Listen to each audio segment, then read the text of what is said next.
बिस्मिल्लाहिर्रहमानिर्रहीम। इंसान की ज़रूरियात ज़िंदगी, नेसेसिटी ऑफ लाइफ, हमारी ज़िंदगी में क्या क्या चीज़ ज़रूरी है और फिर जो चीज़ ज़रूरी है उसको हासिल करने के लिए हम मेहनत और मुशक्क़त करते हैं। अगर हमारी ज़रूरियात ज़िंदगी महदूद है, लिमिटेड है, तो हमें थोड़ा पैसा चाहिए, हमें थोड़ी सी इनकम चाहिए। लेकिन अगर हमारी ख्वाहिश ज़्यादा है और हम ज़रूरियात ज़िंदगी को बढ़ाते हैं,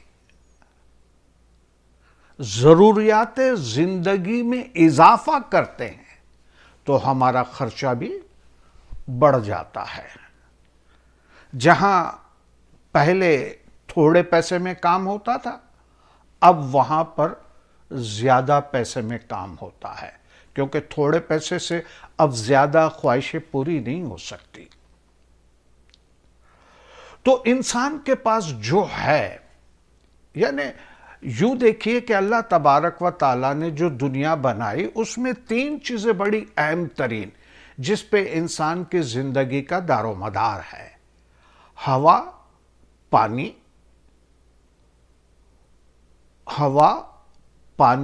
और अनाज। ये तीनों चीज़ें अल्लाह तबारक व ताला ने दी है। अब जाहिर है, जिंदा रहने के लिए इंसान को खाने की ज़रूरत है, खुराक। इंसान को महफूज मकाम के लिए चार दीवारी की ज़रूरत है, और जिंदगी थोड़ी से आराम हो इसलिए उसको बिस्तर और कपड़े और ये चीज़ें चाहिए। अगर फर्ज करें कि यही चीज़ें आपको या मुझे दी जाए आज के ज़माने में, तो क्या मैं जिंदगी बसर कर सकता हूं? अगर इसका जवाब गहराई में जाकर देखें तो जवाब है हां, क्योंकि खाने को अनाज मिल जाता है, काफी है जिंदा रहने के लिए। सांस लेने के लिए हवा मिल जाती है, काफी है। सर छुपाने के लिए अगर चार दीवारी मिल जाती है तो काफी है। अब ये ख्वाहिशें तो बड़े आराम से पूरी होती है, लेकिन जब इंसान अपनी ख्वाहिशों को बढ़ाता है तो उसका खर्चा भी बढ़ जाता है, उसका खर्चा भी बढ़ जाता है। मसलन मैं अगर ये कहूं कि मैं बस में सफ़र करता हूं तो मेरे 10 रुपये खर्च होते हैं, लेकिन मैं रिक्शा और टैक्सी में जाता हूं तो 50 या 100 या 200 रुपये खर्च होते हैं। मैंने अपनी ख्वाहिश के मुताबिक अपनी ज़िंदगी को आसान करने के लिए और बसों के धक्के से बचने के लिए मैं रिक्शा या टैक्सी में गया, तो मेरा जो खर्चा है वो बढ़ गया। अब फर्ज करें कि मेरी इनकम इतनी ही है कि मैं बसों में सफ़र कर सकूं और कहीं नहीं, तो फिर अगर मैं टैक्सी या रिक्शा में सफ़र करने लगा तो क्या होगा? इस तरह से बहुत सारी चीज़ों को आप ले लीजिए। खाने के लिए आपको रोटी और सालन चाहिए, अनाज चाहिए, और अल्लाह का शुक्र है कि आज दुनिया में अनाज इतना महंगा नहीं है जितनी दूसरी चीज़ें हैं। तो अब अनाज आप घर में पका के खाते हैं, समझ ले कि 500 रुपये खर्च हुए। वही अनाज आप बेहतरीन रेस्टोरेंट में जाकर खाते हैं तो उसके 5,000 हो गए। अब बेहतरीन रेस्टोरेंट में खाने के लिए आप एफोर्ड कर सकते हैं या नहीं, यह एक सवाल है, क्योंकि इनकम आपकी लिमिटेड है, तो फिर आपको अपनी इनकम के अंदर रहना चाहिए। आपकी जो आमदनी है, आपकी जो इनकम है, कहते हैं ना, इतने पांव फैलाओ जितनी चादर है, ज्यादा पांव ना फैलाए। तो अगर हमारी इनकम लिमिटेड है तो हमें हमारी जिंदगी जीने का तरीका उसी दायरे के अंदर प्लान करना चाहिए और कोशिश करनी चाहिए कि उस छोटे से यानी इनकम के अंदर भी कुछ बचा सके। लेकिन जो इंसान अपनी ख्वाहिशों की तकमील करता रहता है, अपनी ख्वाहिशों को पूरा करता रहता है, तो उसकी इनकम का एक सवाल पैदा होता रहता है। अब जाहिर है खर्चा बढ़ता गया, ख्वाहिशें बढ़ती गई, खर्चा बढ़ता गया, तो आपकी इनकम कहां है? अगर खर्चे के मुकाबले में इनकम अच्छी है, खर्चे के मुकाबले में अगर आपकी इनकम अच्छी है, तो आप भले जो कुछ करना चाहें करें, बेहतरीन सी गाड़ी ले लें, अच्छा सा घर ले लें, अच्छी रेस्टोरेंट में खाना खाएं और बहुत ही अच्छे तरीके से ऐश विथ कैश आप इंजॉय करें। लेकिन अगर इनकम इतनी नहीं है जितना कि हमारा खर्चा है, तो फिर हमें अपने खर्चे पर नजरसानी करनी चाहिए। लेकिन हमारा खर्चा हम बढ़ाते रहते हैं क्योंकि हमने अपनी सोसाइटी को इस तरह से बना लिया है कि बस ये स्टैंडर्ड होना चाहिए, एक गाड़ी होनी चाहिए अच्छी सी, अच्छा सा घर होना चाहिए, अच्छी सी रेस्टोरेंट में खाना होना चाहिए और घूमने और फिरने की बातें होनी चाहिए। ये हमारी ख्वाहिश है। अब जाहिर है उस ख्वाहिश की तकमील के लिए, चूंकि मैंने कहा कि हमने सोसाइटी ऐसे बना ली है कि मेरे भाई के पास गाड़ी है तो मेरे पास क्यों नहीं है, मेरे भाई के पास अगर जो अच्छा घर है तो मेरे पास क्यों नहीं है। अब मेरी इनकम इतनी नहीं है जितनी मेरे भाई की है, लेकिन मैं चाहता हूं कि अपने भाई की बराबरी करूं, तो यह कैसे मुमकिन है? यह कैसे मुमकिन है? तो जाहिर है इसके लिए आप क्या करेंगे? आप अपनी इनकम बढ़ाएंगे, इनकम बढ़ाएंगे क्योंकि खर्चा ज्यादा है, खर्चा ज्यादा है और इनकम कम है।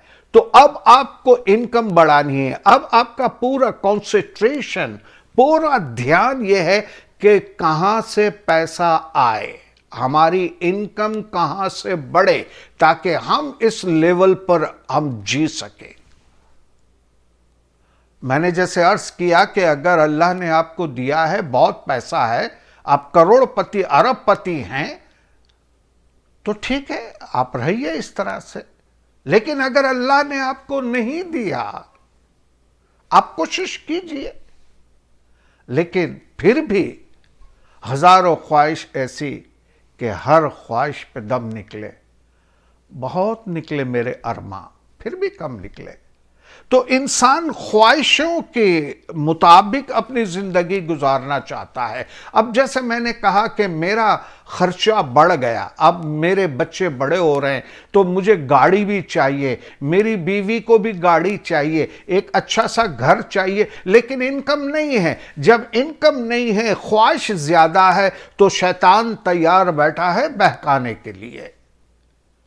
शैतान तैयार बैठा है बहकाने के लिए और वो फौरन वार करेगा और आपको ऐसे रास्ते दिखाएगा जहां से नाजायज पैसा आपके पास आए,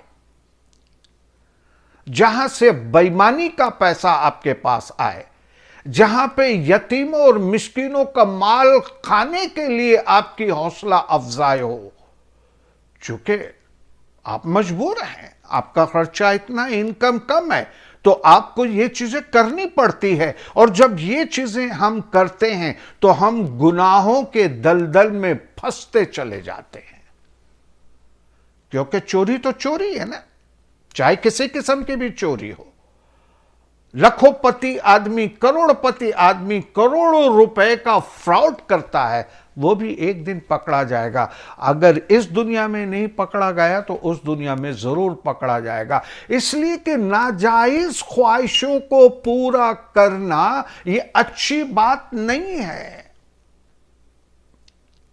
नाजायज ख्वाहिशों को पूरा करना, जायज करें जितना आप अच्छे तरीके से कर सकते हैं, खाए पिए। तो जब नाजायज तरीके से हम पैसा कमाते हैं, दूसरा मतलब यह हुआ कि हम हलाल नहीं कमा रहे, हम पाक नहीं कमा रहे। तो जो बुराइयां हैं,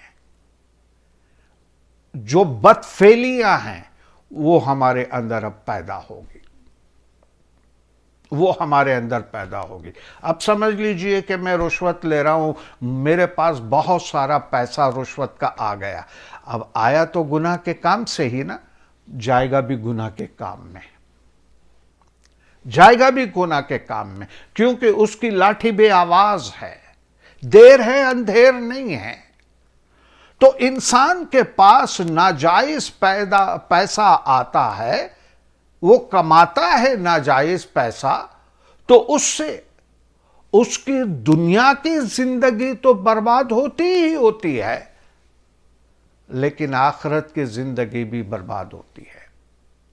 अल्लाह तबारक व तआला ने इंसान की आंखों में वो ताकत नहीं दी है कि इंसान दूसरे इंसान के दिलों को देख सके, उसके जहन को देख सके कि वो किस तरह से जिंदगी गुजार रहा है। यकीन जानिए कि जितने लोग नाजायज खाते हैं पीते हैं, यतीमों का माल खाते हैं, मिस्किनों का माल खाते हैं, यकीन जानना कि उनका दिल मुतमईन नहीं होता, उनका दिल मुतमईन नहीं होता, वो अंदर से ही उनको बेचैनी होती है। हमें जो खुशहाल नजर आने वाले लोग हैं, हकीकत में वो खुशहाल नहीं होते, बज़ाहिर दुनियावी लिहाज से नजर आते हैं, लेकिन खुशहाल नहीं होते। जाते वक्त सिकंदर की तरह मायूस हो जाते हैं, दोनों हाथ खाली रखकर कहते हैं कि लोगों को पता चले कि आधी दुनिया पे कब्जा करने वाला सिकंदर दोनों हाथ खाली लेकर गया। अब यहां से तो दोनों हाथ खाली लेकर गया, ऊपर में कुछ लेकर गया कि नहीं गया। तो नाजायज ख्वाहिशें जो है वो इंसान को बर्बाद कर देती है। इजाफी ख्वाहिशें इंसान को हकीकत के रास्ते से भटका देती है। चलिए मैं एक मुल्ला नसरुद्दीन की एक कहानी सुनाता हूं। बहुत सारी कहानियां मुल्ला नसरुद्दीन की मौजूद है किताबों में और दूसरी जगह पे, और ज़्यादातर वो कहानियाँ सुनाता था या कहानियाँ बताता था, वो मज़ाहिया अंदाज में होता था। अब वो कहता है कि एक मर्तबा वो जा रहा था तो रास्ते में एक फ़कीर मिला, और वो कहता है कि अल्लाह के वास्ते मुझे कुछ दो। मुल्ला खड़ा हो गया, मुल्ला की तो बातें ही ऐसी थी ना, मुल्ला खड़ा हो गया। मुल्ला ने पूछा, सिगरेट पीते हो? उसने कहा हां। शराब पीते हो? बोले हां। जुआ खेलते हो? बोले हां। फिर दो चार और बातें पूछ ली, उसने सबका जवाब हां में दिया। इसने अपनी जेब में हाथ डाला और मिसाल के तौर पर 50 दिनार उसको दे दिए। 50 दिनार। अब करीबी एक दूसरा फकीर बैठा हुआ था, उसने ये सारा माजरा देखा। अब मुल्ला उसको पैसे दे के आगे बढ़ा तो ये फकीर कहता है, अल्लाह के नाम पर कुछ दो। तो मुल्ला ने उसको पूछा, सिगरेट पीते हो? बोले नहीं। शराब पीते हो? बोले नहीं। जुआ खेलते हो? बोलते नहीं। दो चार और, नहीं नहीं नहीं। मुल्ला ने अपनी जेब में हाथ डाला और आधा दिनार निकालकर उसको दिया। आधा दिनार। वो बड़ा हैरान हुआ और हैरान कहता है कि कमाल है, वो आदमी शराब पीता है, सिगरेट पीता है, जुआ खेलता है और बहुत सारी बदफैली करता है, आपने उठा के उसको 50 दिनार दे दिए और मैं ये तमाम बुराइयों से बचा हुआ हूं, तो आपने मुझे सिर्फ आधा दिनार दिया। तो मुल्ला हंसकर कहने लगा, यार उसका खर्चा ज्यादा है ना, उसका खर्चा ज्यादा है ना, तुम्हारा खर्चा नहीं है। सही है। अब आप देख लीजिए कि आपकी ख्वाहिश अगर है अच्छा खाना, अच्छा पीना, शराब पीना या जुआ खेलना, ये आपकी ख्वाहिशों में शामिल है। जब आप इस किस्म की ख्वाहिश करते हैं तो आपका खर्चा बढ़ जाता है और फिर आप उस खर्चे को पूरा करने के लिए जायज और नाजायज काम करते हैं। इसलिए अल्लाह तबारक व ताला की इस कायनात में जितनी ख्वाहिश पूरी हो जाए, अल्लाह की बारगाह में शुक्र अदा कीजिए, अल्लाह की बारगाह में शुक्र अदा कीजिए। हर इंसान की हर ख्वाहिश पूरी नहीं होती, ये दुनिया का निज़ाम है, ये कुदरत कानून है कि कुछ न कुछ ख्वाहिश ऐसी रह जाएगी जो पूरी नहीं होगी, जो पूरी नहीं होगी। इसलिए अपनी ख्वाहिशों को कंट्रोल करें और सिर्फ खर्च उधर करें जहां आप की जिंदगी का दारोमदार है, यानी आप जिंदा रह सके। बाकी ठीक है, फिर अल्लाह आपको देता है जायज तरीके से, अच्छा खासा पैसा देता है तो आप ऐश कीजिए, लेकिन अपनी ख्वाहिशों को अपनी आमदनी से न बढ़ाइए। अगर बढ़ गई तो आपके लिए भी मुश्किलात और आपके बच्चों के लिए मुश्किलात। आज इतना ही, लेकिन आज चलते चलते एक बात मैं अर्ज करूं। मेरा ये यूट्यूब चैनल है फूड ऑफ थॉट्स।